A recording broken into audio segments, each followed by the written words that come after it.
क्यों व्यर्थ चिंता करते हो, किससे व्यर्थ डरते हो। कौन तुम्हें मार सकता है।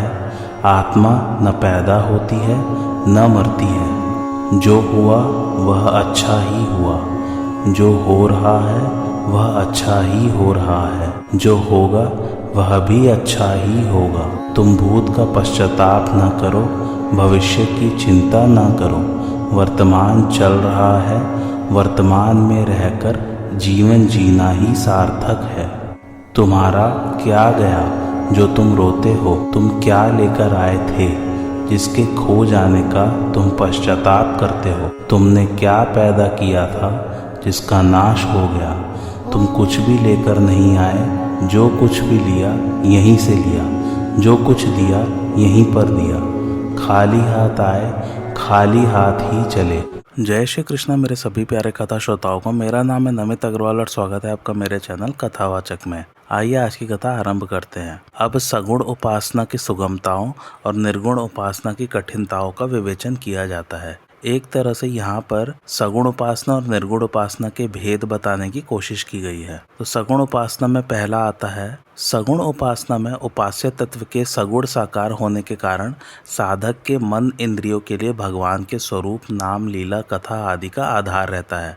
भगवान के परायण होने से उसके मन इंद्रियां भगवान के स्वरूप एवं लीलाओं के चिंतन, कथा श्रवण, भगवत सेवा और पूजन में अपेक्षाकृत सरलता से लग जाते हैं। इसलिए उसके द्वारा सांसारिक विषय चिंतन की संभावना कम रहती है। निर्गुण उपासना में पहला आता है, निर्गुण उपासना में उपास्य तत्व के निर्गुण निराकार होने के कारण साधक के मन इंद्रियों के लिए कोई आधार नहीं रहता। आधार न होने तथा वैराग्य की कमी के कारण इंद्रियों के द्वारा विषय चिंतन की अधिक संभावना रहती है। सगुण उपासना की दूसरी विशेषता, सांसारिक आसक्ति ही साधन में क्लेश देती है, परंतु सगुणोपासक इसको दूर करने के लिए भगवान के ही आश्रित रहता है। वह अपने में भगवान का ही बल मानता है। बिल्ली का बच्चा जैसे माँ पर निर्भर रहता है, ऐसे ही यह साधक भी भगवान पर निर्भर रहता है। भगवान ही उसकी संभाल करते हैं, अतः उसकी सांसारिक आसक्ति सुगमता से मिट जाती है। निर्गुण उपासना में दूसरा पॉइंट, देह में जितनी अधिक आसक्ति होती है, साधन में उतना ही अधिक क्लेश मालूम देता है। निर्गुणोपासक उसे विवेक के द्वारा हटाने की चेष्टा करता है।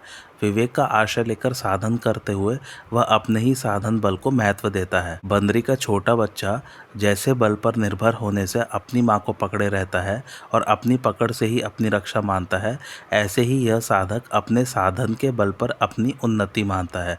इसलिए श्री रामचरितमानस में भगवान ने इसको अपने समझदार पुत्र की उपमा दी है। सगुण उपासना में तीसरा पॉइंट, ऐसे उपासकों के लिए गीता में भगवान ने शीघ्र ही अपनी प्राप्ति बताई है। निर्गुण उपासना में तीसरा पॉइंट, ज्ञान योगियों के द्वारा लक्ष्य प्राप्ति के प्रसंग में अचिरेण पद तत्व ज्ञान के अनंतर शांति की प्राप्ति के लिए आया है, न कि तत्व ज्ञान की प्राप्ति के लिए। सगुण में चौथा पॉइंट, सगुण उपासकों के अज्ञान रूप अंधकार को भगवान ही मिटा देते हैं। निर्गुण उपासना में चौथा पॉइंट, निर्गुण उपासक तत्व ज्ञान की प्राप्ति स्वयं करते हैं। पांचवा पॉइंट, सगुण उपासना में उनका उद्धार भगवान करते हैं। निर्गुण उपासना में पांचवा पॉइंट, ये अपना उद्धार अर्थात निर्गुण तत्व की प्राप्ति स्वयं करते हैं। सगुण उपासना में छठा पॉइंट, ऐसे उपासकों में यदि कोई सूक्ष्म दोष रह जाता है तो भगवान पर निर्भर होने से सर्वज्ञ भगवान कृपा करके उसको दूर कर देते हैं। निर्गुण उपासना में छठा पॉइंट, ऐसे उपासकों में यदि कोई कमी रह जाती है तो उस कमी का अनुभव उनको विलंब से होता है और कमी को ठीक ठीक पहचानने में भी कठिनाई होती है।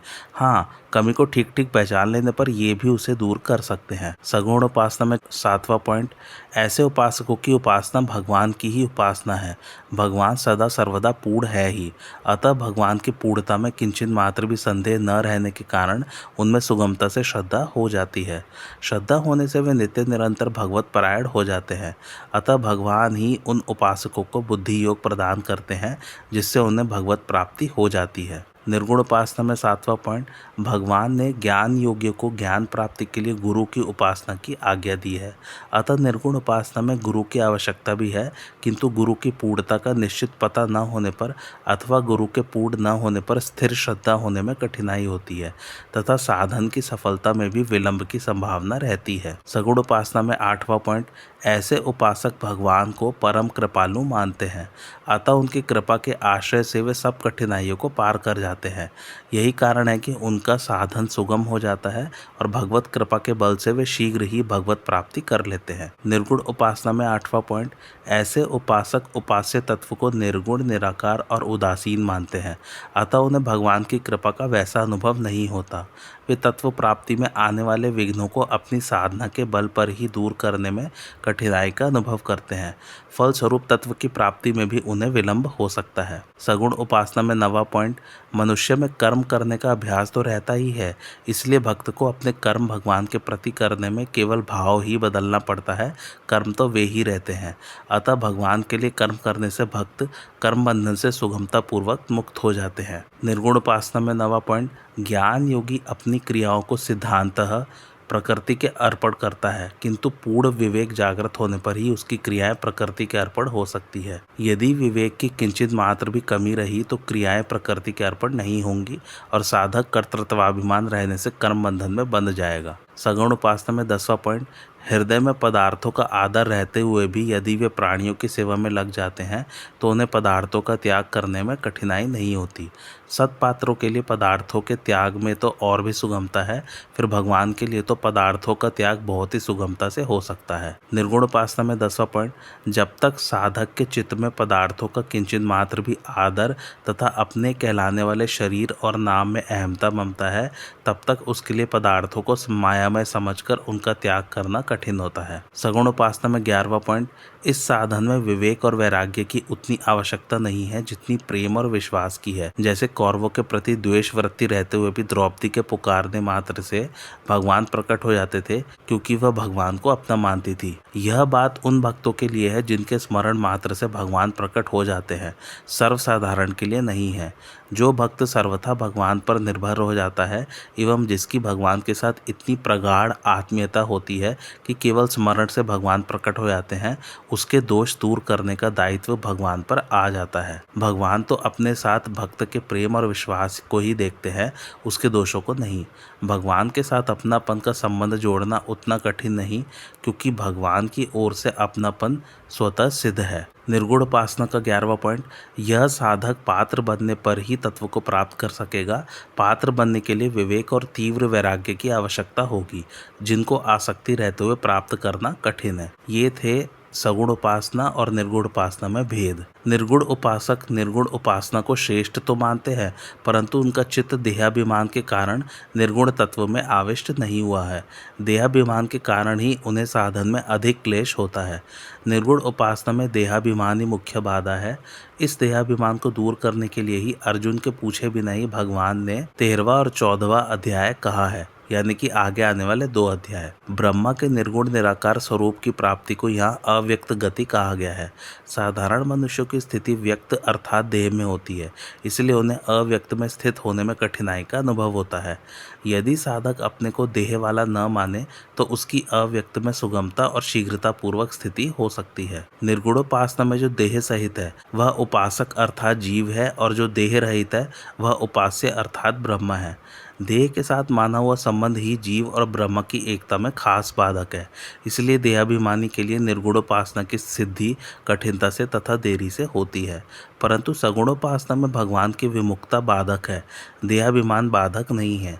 इसलिए सगुणोपासक संसार से विमुख होकर भगवान के सम्मुख हो जाता है, साधन के आश्रित न होकर भगवान के आश्रित हो जाता है। अतः भगवान कृपा करके उसका शीघ्र ही उद्धार कर देते हैं। ब्रह्मभूत होने पर सुखपूर्वक ब्रह्म की प्राप्ति बताई गई है, जबकि यहाँ देहभूत होने के कारण दुख पूर्वक ब्रह्म की प्राप्ति बताई गई है। यह सगुणोपासना की विलक्षणता है। सगुणोपासना में भक्त जगत को मिथ्या मानकर उसके त्याग पर जोर नहीं देता, क्योंकि उसकी दृष्टि में जड़ चेतन सत असत सब कुछ भगवान ही है। इसलिए सगुण की उपासना समग्र की उपासना है। गीता ने सगुण को समग्र माना है और ब्रह्मा, जीव, कर्म, अधिभूत, अधिदैव और अधियज्ञ इन सबको समग्र भगवान के ही अंतर्गत माना है। इसलिए गीता को देखने से से ऐसा प्रतीत होता है कि निर्गुण उपासना अर्थात ब्रह्म की उपासना समग्र भगवान के एक अंग की उपासना है और सगुणोपासना स्वयं समग्र भगवान की उपासना है। जो समग्र भगवान के एक अंग की उपासना करता है उसको भी अंत में समग्र की प्राप्ति होती है। अतः जिसको निर्गुण अच्छा लगता हो वह निर्गुण की उपासना करे, पर उसको निर्गुण का आग्रह रखकर सगुण का तिरस्कार नहीं करना चाहिए। सगुण का तिरस्कार, निंदा, खंडन करना निर्गुणोपासक के लिए बहुत घातक है, अर्थात उसकी साधना के सिद्ध होने में बहुत बाधक है। कारण कि अपरा प्रकृति भगवान की है, अतः उसकी निंदा करने से वह भगवान की निंदा होती है। गुणों का खंडन करने से गुणों की सत्ता आ जाती है जो बाधक होती है, क्योंकि सत्ता माने बिना साधक निराकरण किसका करेगा। अतः साधक यदि दूसरे की निंदा तिरस्कार न करके तत्परता पूर्वक अपने साधन में लगा रहे तो आगे चलकर सभी साधक एक हो जाते हैं, क्योंकि तत्व एक ही है। तत्वज्ञ महापुरुष उस ज्ञान स्वरूप एवं अद्वितीय तत्व को ही ब्रह्म, परमात्मा और भगवान इन तीनों नामों से कहते हैं। सगुण की उपेक्षा करने से साधक मुक्त तो हो सकता है पर मतभेद नहीं मिट सकता, परंतु सगुण की उपेक्षा न रहने से मतभेद भी नहीं रहता और साधक को समग्र की प्राप्ति हो जाती है। ये तू सर्वाणि कर्माणि मयि सन्न्यस्य मत्पराः अनन्येनैव योगेन माम ध्यायन्त उपासते, अर्थात परंतु जो संपूर्ण कर्मों को मेरे अर्पण करके और मेरे परायण होकर अनन्य योग से मेरा ही ध्यान करते हुए मेरी उपासना करते हैं। भावार्थ, भगवान में ही अनन्यता पूर्वक लगे रहने के कारण उनकी कहीं भी आसक्ति नहीं होती। कहीं भी आसक्ति न रहने के कारण उनके मन में किसी के प्रति भी वैर, द्वेष, क्रोध आदि का भाव नहीं रहता।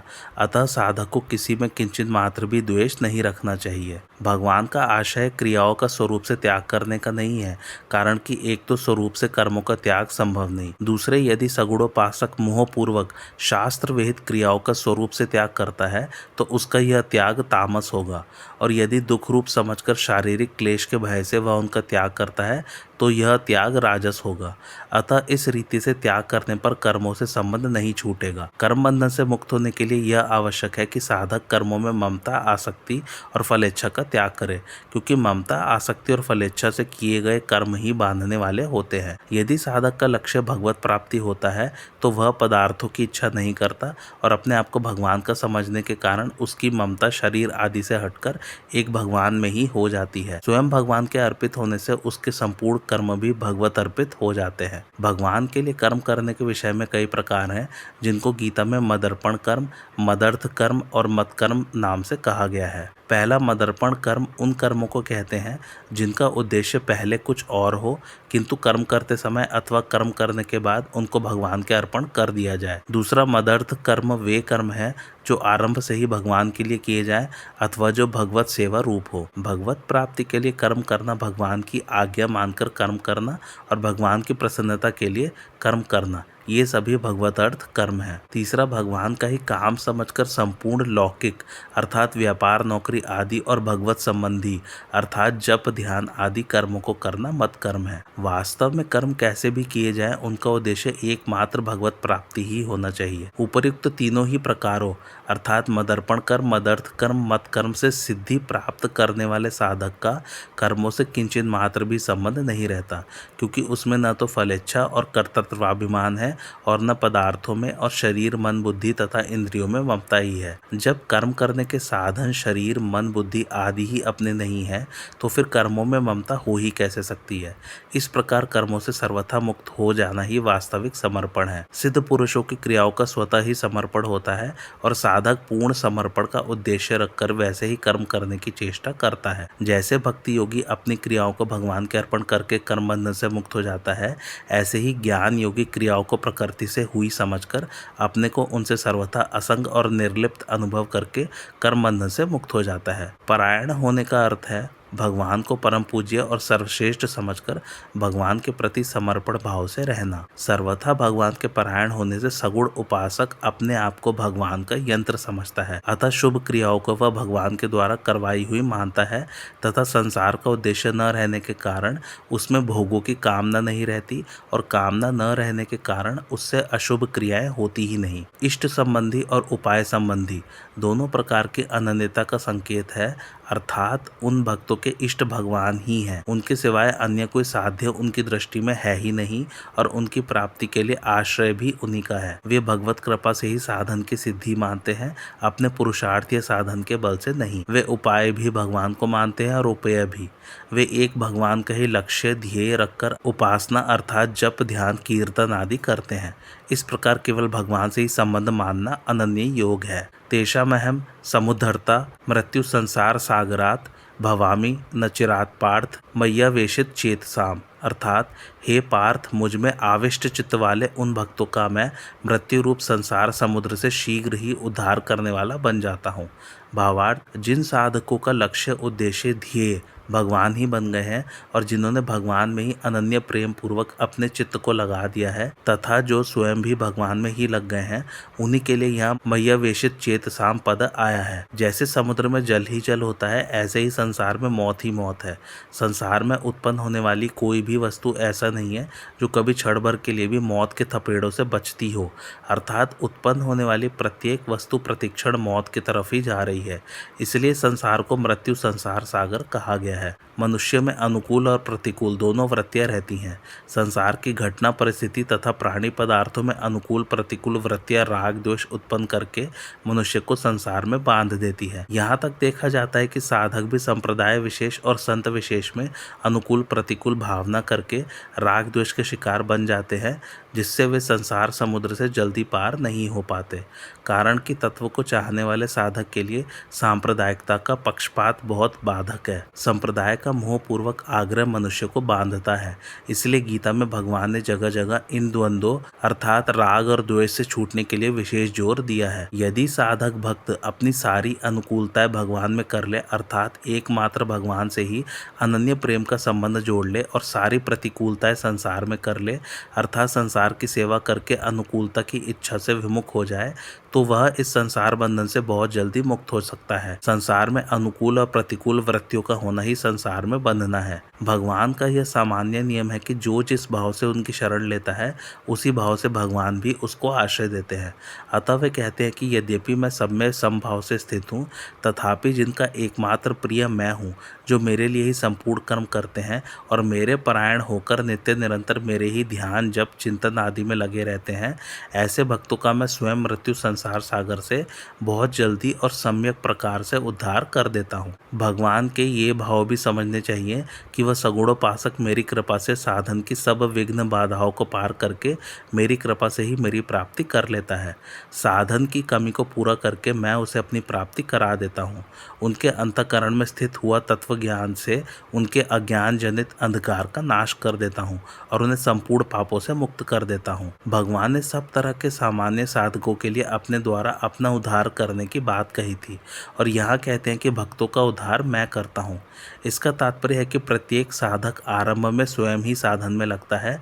साधन में लगने वालों में जो साधक भगवान के आश्रित होता है, उसका उद्धार भगवान करते हैं, क्योंकि उसका भगवान पर ही भरोसा होता है कि मेरा उद्धार वे ही करेंगे। वह अपने उद्धार की चिंता न करके केवल भगवान के भजन में ही लगा रहता है। उसके साधन और साध्य भगवान ही होते हैं, परंतु ज्ञान मार्ग में चलने वाला अपना उद्धार स्वयं करता है। स्वरूप बोध होने पर भक्ति प्राप्त हो जाए यह नियम नहीं है, पर भक्ति प्राप्त होने पर स्वरूप बोध भी हो जाता है। भगवान अपने भक्तों को कर्मयुग और ज्ञान युग दोनों दे देते हैं, क्योंकि भगवान का स्वरूप समग्र है। देहाभिमान के कारण ज्ञान मार्ग के साधक का चित्त अव्यक्त में आसक्त होता है, पर भक्त का चित्त भगवान में आविष्ट होता है। ज्ञान में विवेक मुख्य है, भक्ति में विश्वास मुख्य है। ज्ञान में अपरा प्रकृति त्याज्य होती है, भक्ति में वह भगवत स्वरूप होती है। भगवान ने सगुण उपासकों को श्रेष्ठ योगी बताया तथा यह बात कही कि ऐसे भक्तों का मैं शीघ्र उद्धार करता हूँ। इसलिए अब भगवान अर्जुन को ऐसा श्रेष्ठ योगी बनने के लिए पहले समर्पण योग रूप साधन का वर्णन करके फिर क्रमशः अभ्यास योग, भगवत अर्थ कर्म और सर्व कर्म फल त्याग रूप साधनों का वर्णन करते हैं। मय्येव मन आधत्स्व मयि बुद्धिम निवेशय निवसिष्यसि मय्येव अत ऊर्ध्वम न संशयः। अर्थात तू मुझ में मन को स्थापन कर और मुझ में ही बुद्धि को प्रविष्ट कर, इसके बाद तू मुझ में ही निवास करेगा, इसमें संशय नहीं है। भावार्थ, भगवान के मत में वे ही पुरुष उत्तम योगवेत्ता हैं जिनको भगवान के साथ अपने नित्य योग का अनुभव हो गया है। सभी साधकों को उत्तम योगवेत्ता बनाने के उद्देश्य से भगवान अर्जुन को निमित्त बनाकर यह आज्ञा देते हैं कि मुझ परमेश्वर को ही परम श्रेष्ठ और परम प्रापणीय मानकर बुद्धि को मेरे में लगा दे और मेरे को ही अपना परम प्रियतम मानकर मन को मेरे में लगा दे। भगवान में हमारी स्वतः सिद्ध स्थिति है, परंतु भगवान में मन बुद्धि के न लगने के कारण हमें भगवान के साथ अपने स्वतः सिद्ध नित्य संबंध का अनुभव नहीं होता। इसलिए भगवान कहते हैं कि मन बुद्धि को मेरे में लगा, फिर तू मेरे में ही निवास करेगा जो पहले से ही है, अर्थात तुझे मेरे में अपनी स्वतः सिद्ध स्थिति का अनुभव हो जाएगा। मन बुद्धि लगाने का तात्पर्य यह है कि अब तक मनुष्य जिस मन से जड़ संसार में ममता, आसक्ति, सुख भोग की इच्छा, आशा आदि के कारण बार बार संसार का ही चिंतन करता रहा है और बुद्धि से संसार में ही अच्छे बुरे का निश्चय करता रहा है, उस मन को संसार से हटाकर भगवान में लगाए तथा बुद्धि के द्वारा दृढ़ता से निश्चय करे कि मैं केवल भगवान का ही हूँ और केवल भगवान ही मेरे हैं तथा मेरे लिए सर्वोपरि परम श्रेष्ठ एवं परम प्रापणीय भगवान ही है। ऐसा दृढ़ निश्चय करने से संसार का चिंतन और महत्व समाप्त हो जाएगा और एक भगवान के साथ ही संबंध रह जाएगा। यही मन बुद्धि का भगवान में लगाना है। मन बुद्धि लगाने में भी बुद्धि का लगाना मुख्य है। किसी विषय में पहले बुद्धि का ही निश्चय होता है और फिर बुद्धि के उस निश्चय को मन स्वीकार कर लेता है। साधन करने में भी पहले उद्देश्य बनाने में बुद्धि की प्रधानता होती है, फिर मन की प्रधानता होती है।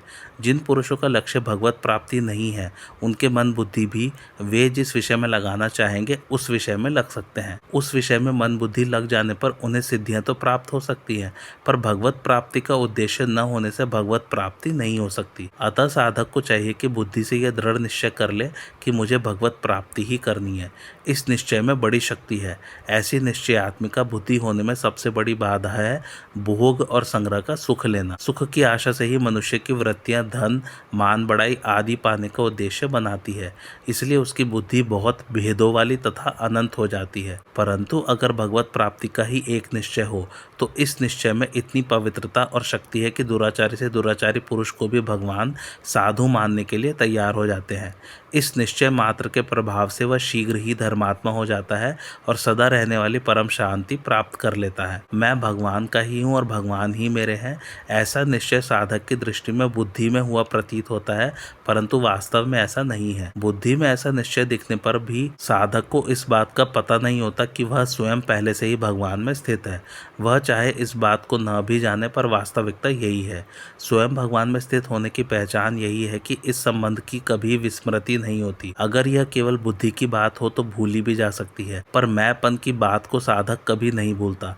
जैसे मैं विवाहित हूँ, यह मैंपन का निश्चय है, बुद्धि का नहीं। इसलिए मनुष्य इस बात को कभी नहीं भूलता।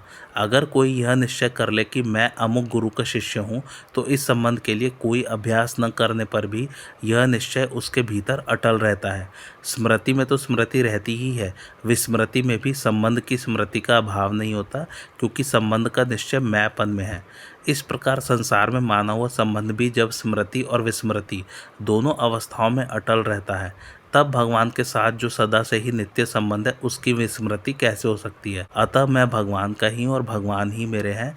इस प्रकार मैंपन के भगवान में लग जाने से मन बुद्धि स्वतः भगवान में लग जाते हैं। मन बुद्धि में अंतःकरण चतुष्टय का अंतर्भाव है। मन के अंतर्गत चित्त का और बुद्धि के अंतर्गत अहंकार का अंतर्भाव है। मन बुद्धि भगवान में लगने से अहंकार का आधार स्वयं भगवान में लग जाएगा और परिणाम स्वरूप मैं भगवान का ही हूँ और भगवान ही मेरे हैं ऐसा भाव हो जाएगा। इस भाव में निर्विकल्प स्थिति होने से मैंपन भगवान में लीन हो जाएगा। साधारणतः अपना स्वरूप अर्थात मैंपन का आधार स्वयं मन, बुद्धि, शरीर आदि के साथ दिखता है, पर वास्तव में इनके साथ है नहीं। सामान्य रूप से प्रत्येक व्यक्ति यह अनुभव कर सकता है कि बचपन से लेकर अब तक शरीर, इंद्रिय, मन, बुद्धि आदि सबके सब बदल गए, पर मैं वही हूँ। अतः मैं बदलने वाला नहीं हूँ। इस बात को आज से ही दृढ़तापूर्वक मान लेना चाहिए। साधारणतः मनुष्य बुद्धि से ही समझने की चेष्टा करता है, पर यहाँ स्वयं से जानने की बात है। विचार करें, एक और अपना स्वरूप नहीं बदला। यह सभी का प्रत्यक्ष अनुभव है और आस्तिकों एवं भगवान में श्रद्धा रखने वालों के भगवान भी कभी नहीं बदले। दूसरी ओर शरीर, इंद्रिय, मन, बुद्धि आदि सब के सब बदल गए और संसार भी बदलता हुआ प्रत्यक्ष दिखता है। इससे सिद्ध हुआ कि कभी न बदलने वाले स्वयं और भगवान दोनों एक जाति के हैं, जबकि निरंतर बदलने वाले शरीर और संसार दोनों एक जाति के हैं। न बदलने वाले स्वयं और भगवान दोनों ही व्यक्त रूप से नहीं दिखते, जबकि बदलने वाले शरीर और संसार दोनों ही व्यक्त रूप से प्रत्यक्ष दिखते हैं। बदलने वाले मन, बुद्धि, इंद्रिय, शरीर आदि को पकड़कर ही स्वयं अपने को बदलने वाला मान लेता है। वास्तव में अहम का जो सत्ता रूप से आधार स्वयं है, वह कभी नहीं बदलता, क्योंकि वह परमात्मा का अंश स्वरूप है। वास्तव में मैं क्या हूँ इसका तो पता नहीं, पर मैं हूँ इस होनेपन में थोड़ा भी संदेह नहीं है। जैसे संसार प्रत्यक्ष दिखता है, ऐसे ही मैंपन का भी भान होता है। इसलिए तत्वतः मैं क्या है इसकी खोज करना साधक के लिए बहुत उपयोगी है। मैं क्या है इसका तो पता नहीं, परंतु संसार क्या है इसका तो पता है ही। संसार उत्पत्ति विनाश वाला है, सदा एक रस रहने वाला नहीं है। यह सबका अनुभव है। इस अनुभव को निरंतर जागृत रखना चाहिए। यह नियम है कि संसार और मैं दोनों में से किसी एक का भी ठीक ठीक ज्ञान होने पर दूसरे के स्वरूप का ज्ञान अपने आप हो जाता है। मैं का प्रकाशक और आधार चेतन और नित्य है। इसलिए उत्पत्ति विनाश वाले जड़ संसार से स्वरूप का कोई संबंध नहीं है। स्वरूप का तो भगवान से स्वतः सिद्ध संबंध है। इस संबंध को पहचानना ही मैं की वास्तविकता का अनुभव करना है। इस संबंध को पहचान लेने पर मन, बुद्धि स्वतः भगवान में लग जाएंगे। चेतन और अविनाशी स्वरूप अर्थात आत्मा को ही स्वयं, अहम का आधार, वास्तविक मैं का प्रकाशक, आधार आदि नामों से कहा जाता है। जिस क्षण मन, बुद्धि भगवान में पूरी तरह लग जाएंगे, अर्थात मन, बुद्धि में किंचित मात्र भी अपनापन नहीं रहेगा, उसी क्षण भगवत प्राप्ति हो जाएगी। ऐसा नहीं है कि मन, बुद्धि पूर्णतया लगने के बाद भगवत प्राप्ति में काल का कोई व्यवधान रह जाए। भगवान कहते हैं कि हे अर्जुन, मुझ में ही मन, बुद्धि लगाने पर तुम मुझ में निवास करेगा, इसमें संशय नहीं है।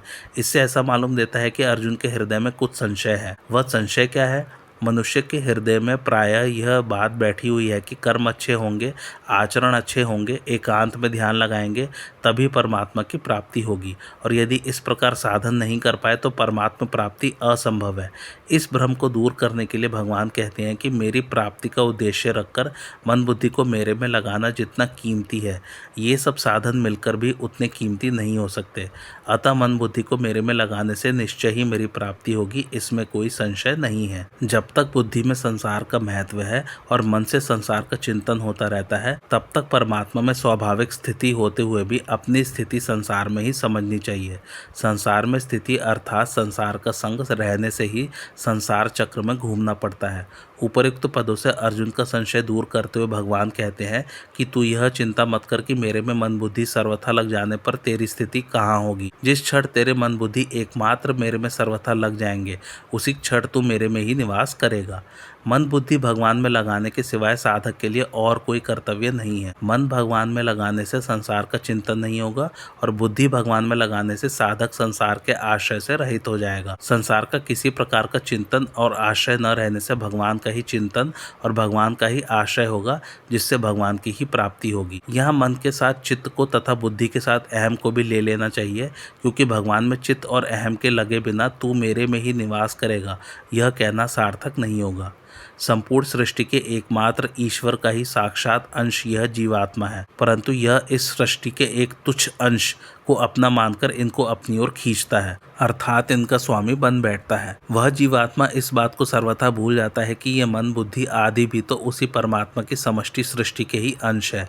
मैं उसी परमात्मा का अंश हूँ और सर्वदा उसी में स्थित हूँ। इसको भूलकर वह अपनी अलग सत्ता मानने लगता है। जैसे एक करोड़पति का मूर्ख पुत्र उससे अलग होकर अपनी विशाल कोठी के 1-2 कमरों पर अपना अधिकार जमाकर अपनी उन्नति समझ लेता है, पर जब उसे अपनी भूल समझ में आ जाती है तब उसे करोड़पति का उत्तराधिकारी होने में कठिनाई नहीं होती।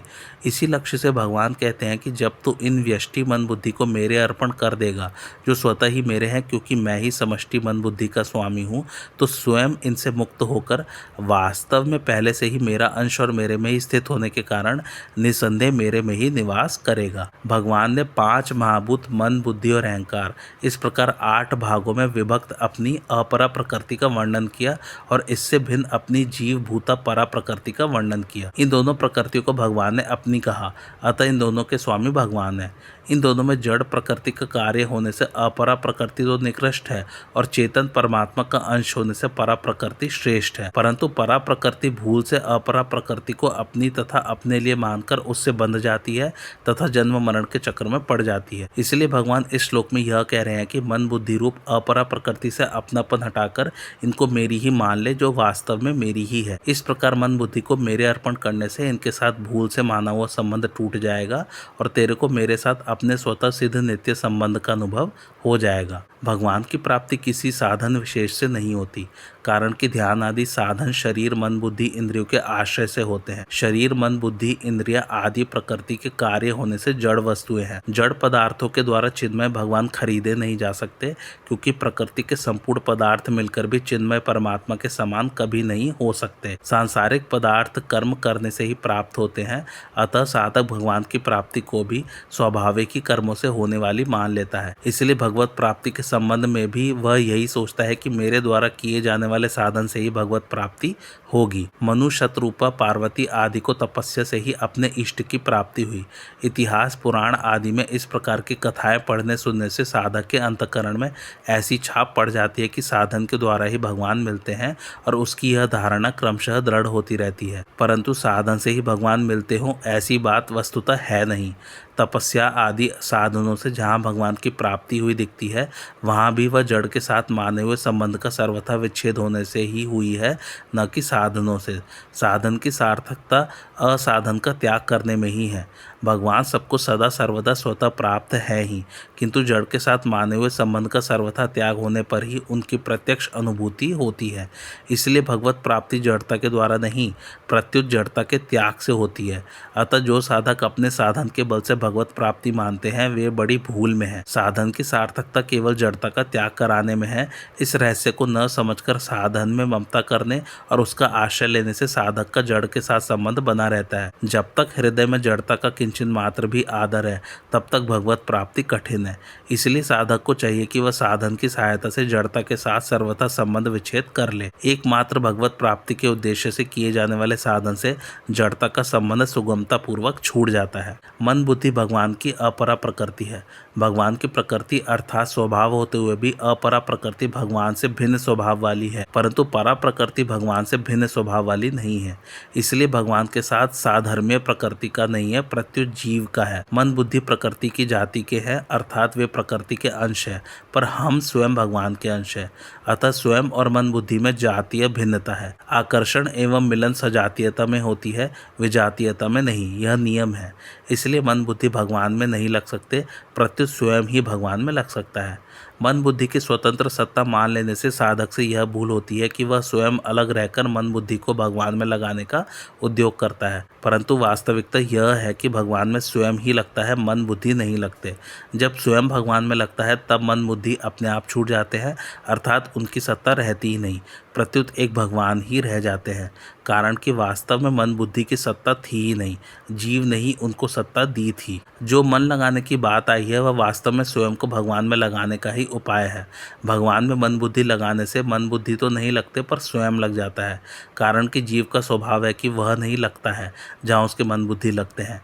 जैसे सुई जहाँ जाती है धागा वहीं जाता है, ऐसे ही मन बुद्धि जहाँ जाते हैं स्वयं वहीं जाता है। संसार को सत्ता और महत्ता देकर उसके साथ संबंध जोड़ने से मन बुद्धि संसार में लग गए और संसार में मन बुद्धि लगने से जीव स्वयं संसार में लग गया। इसलिए जीव को संसार से हटाने के लिए भगवान मन बुद्धि को अपने में लगाने की आज्ञा देते हैं। जैसे सुनार सोने को शुद्ध करने के लिए उसको अग्नि में तपाता है तो सोने में मिला हुआ विजातीय पदार्थ अलग हो जाता है, अर्थात खोट अलग हो जाता है और शुद्ध सोना रह जाता है। ऐसे ही भगवान में लगाने से मन बुद्धि अलग हो जाते हैं और स्वयं भगवान में मिल जाता है, अर्थात केवल भगवान रह जाते हैं। श्रीमद् भागवत में भगवान कहते हैं, विषयों का चिंतन करने से मन विषयों में फंस जाता है और मेरा स्मरण करने से मन मेरे में विलीन हो जाता है, अर्थात मन की सत्ता रहती ही नहीं। तात्पर्य है कि भगवान में लगाने से मन बुद्धि भगवान में लगते नहीं, प्रत्युत लीन हो जाते हैं, क्योंकि मूल में अपरा प्रकृति भगवान का ही स्वभाव है।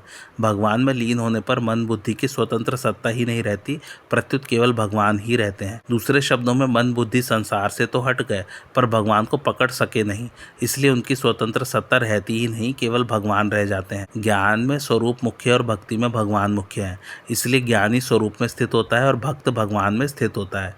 स्वरूप में स्थित होने पर अखंड रस का अनुभव होता है और भगवान में स्थित होने पर प्रतिक्षण वर्धमान अनंत रस का अनुभव होता है। भगवान में स्थित होने पर फिर भक्त सब जगह भगवान को ही देखता है, क्योंकि उसका पहले से ही यह भाव है कि भगवान सर्वव्यापी है। इस श्लोक में यह क्रम बताया गया है कि भगवान में पहले साधक का मन लगता है, फिर बुद्धि लगती है, फिर स्वयं लगता है। स्वयं लगने से अहम मिट जाता है। प्रेम में मन लगता है और श्रद्धा में बुद्धि लगती है। भगवान में मन बुद्धि लगाने का तात्पर्य है भगवान में प्रेम और श्रद्धा होना, अर्थात संसार की प्रियता और महत्ता न रहकर केवल भगवान में ही प्रियता और महत्ता हो जाना। अथ चित्तम समाधातुम न शक्नोषि मयि स्थिरम अभ्यास योगेन ततो मामिच्छाप्तुम धनंजय। अर्थात अगर तू मन को मुझ में अचल भाव से स्थिर करने में अपने को समर्थ नहीं मानता तो हे धनंजय, अभ्यास योग के द्वारा तू मेरी प्राप्ति की इच्छा कर। भावार्थ, भगवान अर्जुन से कहते हैं कि अगर तू मन बुद्धि को मेरे में अचल भाव से स्थापित करने में अर्थात मेरे अर्पण करने में अपने को असमर्थ मानता है तो अभ्यास योग के द्वारा मेरे को प्राप्त करने की इच्छा कर। अभ्यास और अभ्यास योग पृथक पृथक है। किसी लक्ष्य पर चित्त को बार बार लगाने का नाम अभ्यास है और समता का नाम योग है। समता रखते हुए अभ्यास करना ही अभ्यास योग कहलाता है। केवल भगवत प्राप्ति के उद्देश्य से किया गया भजन, नाम जप आदि अभ्यास योग है। अभ्यास के साथ योग का संयोग न होने से साधक का उद्देश्य संसार ही रहेगा। संसार का उद्देश्य होने पर स्त्री, पुत्र, धन, संपत्ति, मान बढ़ाई, निरोगता, अनुकूलता आदि की अनेक कामनाएं उत्पन्न होंगी। कामना वाले पुरुष की क्रियाओं के उद्देश्य भी कभी पुत्र, कभी धन, कभी मान बढ़ाई आदि भिन्न भिन्न रहेंगे। इसलिए ऐसे पुरुष की क्रिया में योग नहीं होगा। योग तभी होगा जब क्रिया मात्र का उद्देश्य केवल परमात्मा ही हो। साधक जब भगवत प्राप्ति का उद्देश्य रखकर बार बार नाम जप आदि करने की चेष्टा करता है तब उसके मन में दूसरे अनेक संकल्प भी पैदा होते रहते हैं। अतः साधक को मेरा ध्येय भगवत प्राप्ति ही है, इस प्रकार की दृढ़ धारणा करके अन्य सब संकल्पों से उपराम हो जाना चाहिए।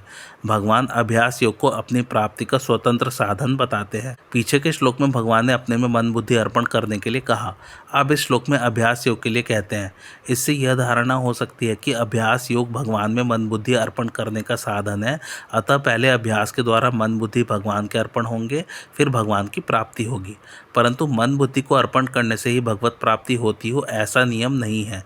भगवान के कथन का तात्पर्य यह है कि यदि उद्देश्य भगवत प्राप्ति ही हो अर्थात उद्देश्य के साथ साधक की पूर्ण एकता हो तो केवल अभ्यास से ही उसे भगवत प्राप्ति हो जाएगी। जब साधक भगवत प्राप्ति के उद्देश्य से बार बार नाम जप, भजन, कीर्तन, श्रवण आदि का अभ्यास करता है तब उसका अंतःकरण शुद्ध होने लगता है और भगवत प्राप्ति की इच्छा जागृत हो जाती है। सांसारिक सिद्धि असिद्धि में सम होने पर भगवत प्राप्ति की इच्छा तीव्र हो जाती है। भगवत प्राप्ति की तीव्र इच्छा होने पर भगवान से मिलने के लिए व्याकुलता पैदा हो जाती है। यह व्याकुलता उसकी अवशिष्ट सांसारिक आसक्ति एवं अनंत जन्मों के पापों को जला डालती है। सांसारिक आसक्ति तथा पापों का नाश होने पर उसका एकमात्र भगवान में ही अनन्य प्रेम हो जाता है और वह भगवान के वियोग को सहन नहीं कर पाता। जब भक्त भगवान के बिना नहीं रह सकता तब भगवान भी उस भक्त के बिना नहीं रह सकते, अर्थात भगवान भी उसके वियोग को नहीं सह सकते और उस भक्त को मिल जाते हैं। साधक को भगवत प्राप्ति में देरी होने का कारण यही है कि वह भगवान के वियोग को सहन कर रहा है। यदि उसको भगवान का वियोग असहनीय हो जाए तो भगवान के मिलने में देरी नहीं होगी। भगवान की देश, काल, वस्तु, व्यक्ति आदि से दूरी है ही नहीं। जहाँ साधक है वहाँ भगवान है ही। भक्त में उत्कंठा की कमी के कारण ही भगवत प्राप्ति में देरी होती है। सांसारिक सुख भोग की इच्छा के कारण ही ऐसी आशा कर ली जाती है कि भगवत प्राप्ति भविष्य में होगी। जब भगवत प्राप्ति के लिए व्याकुलता और तीव्र उत्कंठा होगी तब सुख भोग की इच्छा का स्वतः नाश हो जाएगा और वर्तमान में ही भगवत प्राप्ति हो जाएगी। साधक का यदि आरंभ से ही यह दृढ़ निश्चय हो कि मेरे को तो केवल भगवत प्राप्ति ही करनी है, चाहे लौकिक दृष्टि से कुछ भी बने या बिगड़े, तो कर्मयोग, ज्ञान योग या भक्ति योग किसी भी मार्ग से उसे बहुत जल्दी भगवत प्राप्ति हो सकती है। केवल अभ्यास हो, योग न हो तो एक स्थिति बनेगी पर कल्याण नहीं होगा। मन का निरोध करना अथवा मन को बार बार भगवान में लगाना अभ्यास है। अभ्यास योग में मन का निरोध नहीं है, प्रत्युत मन से संबंध विच्छेद है। आज की कथा यहीं समाप्त होती। कैसी लगी आप लोग को मेरी कथा मुझे कमेंट करके ज़रूर बताइए और मेरे चैनल कथावाचक को लाइक शेयर और सब्सक्राइब ज़रूर कीजिए। Thanks for watching. धन्यवाद।